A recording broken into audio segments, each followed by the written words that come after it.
Have you ever stared at your bank account and felt like you're trying to solve some impossible puzzle? Yeah, you're not alone. But what if I told you there's a simple, step-by-step roadmap, one that can take you from feeling completely overwhelmed to feeling totally in control? Well, let's unlock it together. So here's our game plan. We're going to go on a 5-step journey together. We'll start by getting a handle on your money right now. Then we'll build a solid safety net, absolutely crush your debt, and finally, get your money working for you so you can build some real long-term wealth. Let's dive in. Okay, first things first. You just can't build a strong house on a shaky foundation, right?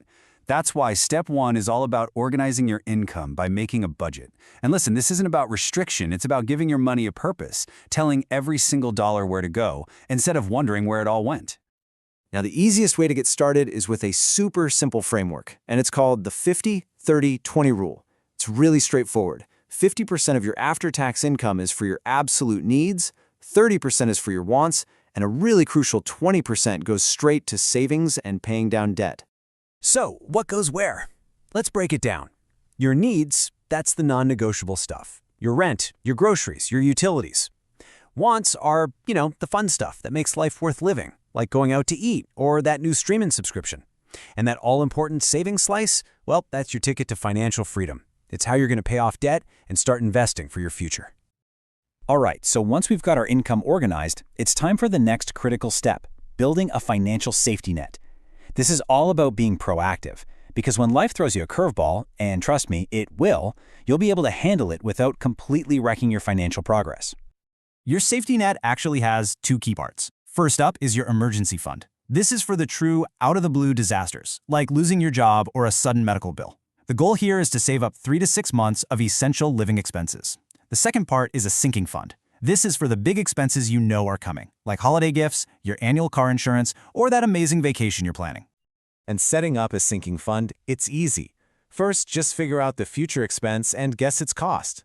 Then, you just divide that total cost by how many months you have left to save. Boom, that's your monthly savings goal. And here is the most important part. Automate it. Set up an automatic transfer so you pay yourself first and don't even have to think about it. So, where do you park all this cash? Definitely not in your checking account where you might just spend it by accident. The absolute best place is a high-yield savings account, or an HYSA for short. These are usually online accounts that pay way higher interest than your typical bank, keeping your money safe, easy to get to, and actually earning you a little extra cash while it's just sitting there. Okay, with a safety net locked in, it's time to deal with the past so we can really sprint toward the future. Let's talk about conquering debt. We're going to look at a method that's honestly less about complex math and way more about building momentum and keeping yourself motivated. We're going to use a popular method called the debt snowball. Step 1 is super simple. List out every single one of your debts. But here's the twist, and this is important. You don't list them by the highest interest rate. You list them by the balance, from the smallest total amount you owe to the very largest. Now for step 2, you're going to keep paying the minimum amount on every single debt to keep them all current. But, and this is the key, you take every extra penny you can find in your budget and you focus all of your firepower on destroying that one single smallest debt. And this is where the magic happens.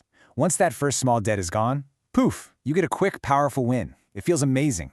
You then take the entire amount you were paying on it, that's the minimum plus all the extra, and you roll it over to attack the next smallest debt on your list. You see what's happening here? You're not just adding a little extra anymore. You've created this bigger and bigger snowball of cash that you are now hurling at the next debt in line. The momentum is just incredibly motivating. And you just keep this process going. As each debt gets wiped out, your snowball gets bigger and bigger, and you start knocking out the next ones even faster. You do this again and again until finally you're completely and totally debt-free. Okay, now this is where the game really changes. We've organized our money, we've built our safety net, we've paid off our debt. Now it's time to go on offense. It's time to put your money to work and learn about the single most powerful force in all of finance. Let me ask you a quick question. What sounds better to you? $1 million right now, cash in hand, or a single, humble little penny that doubles in value every single day for just 30 days? I mean, most people are going to take the million, right? But that would be a massive mistake, because that one little penny, after doubling for 30 days, would grow to over $5.3 million. It's not a magic trick, folks. This is the incredible, mind-bending power of compounding. Let's look at this a different way.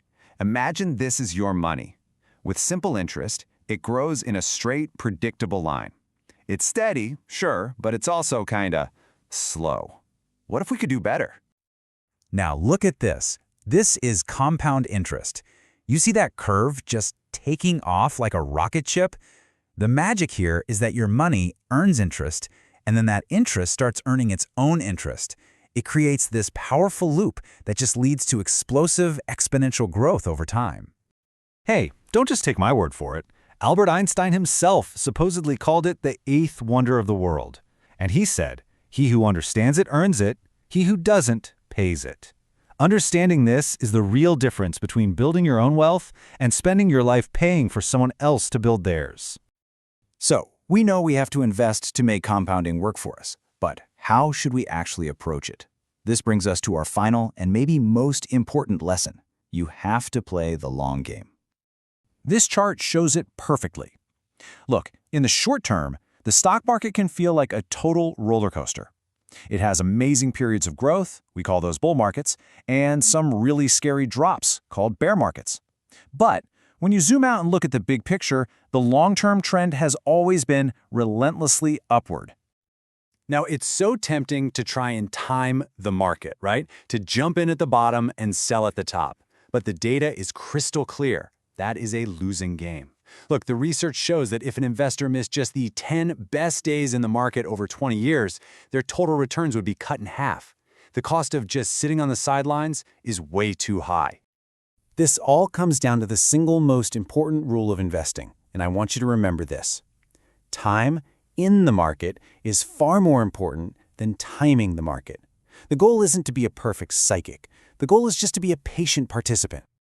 So what can you do to make sure you succeed? Let's wrap up with 2 final, super practical tips. First, automate everything.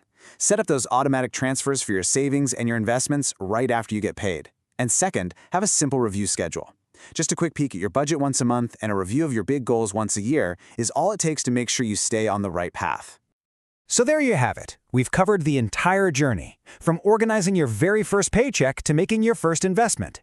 You now have the complete roadmap. So the only question left is, what's the very first step you're going to take toward building your rich life?